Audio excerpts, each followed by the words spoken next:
Hey, hello everyone. So this is Doodle and welcome to my channel. So today I'm going to show you how to make doodle on Tote Bag. So I'm going to do it in two parts. So this is the part one, and I will show you how to do doodle. Very simple doodle on Tote Bag, so that you can do it on your own at your home. Okay. So for this project, you need one tote bag, blank tote bag. So material can be anything. You can use cotton or you can use canvas tote bag as you wish, and you need either acrylic color or fabric color, but I recommend fabric color because that way it will be washable. Okay, so in this project I'm using fabric color, black fabric color, and you can, if you want, you can choose other colors as well. So this is completely your choice. Okay, so without adding further ado, let's jump into the tutorial.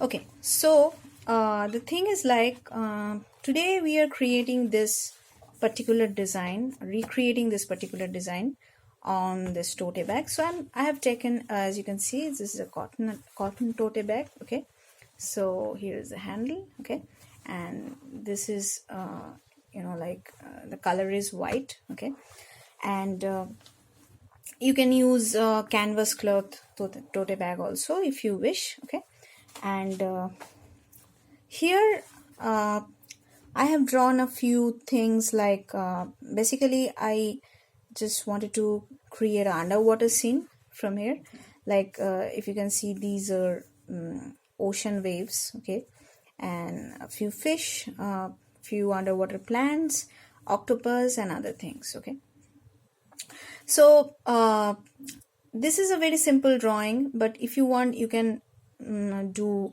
more simple things, like like you can use maybe some some shapes, and you can just you can use some shapes and you can just use this fabric color and you can just stamp it like that. So that way you can also recreate or create your own tote bag. Okay, and I'm using this fabric fabric color. Okay, the black one. So if you want, you can choose other colors as well. Okay, so for this particular tutorial I'm using the black one. Okay, and I have taken the black color inside this plastic glass. Okay, so like the amount I need. Okay, and I'm using this brush also. This is my favorite brush. Okay, basic round brush, as you can see. Okay, so these materials I need for this. Okay, so I'm just fast forwarding this video so that you can see this part. Okay, and in the the part 2, in part 2 I will be creating the back part of this tote bag. Okay, so I'm creating the front part. Okay, so let's begin with that.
So as you can see, like I have finished the front part of this bag, okay, and I've recreated this design, okay, and I have done it with black fabric color. So you can use any color, or you can apply colors as well according to your choice, okay. So this was part one. So in my video part two, I'll be creating the back part of this bag, okay. So, and if you like this video and if you like my channel, please do not forget to subscribe, and please comment on the comment box, or you can suggest me what kind of tutorial or like videos you want to watch from my end. So, and I will try to do that, okay. So that's it for today, guys, okay. Bye bye. I will see you in the next video.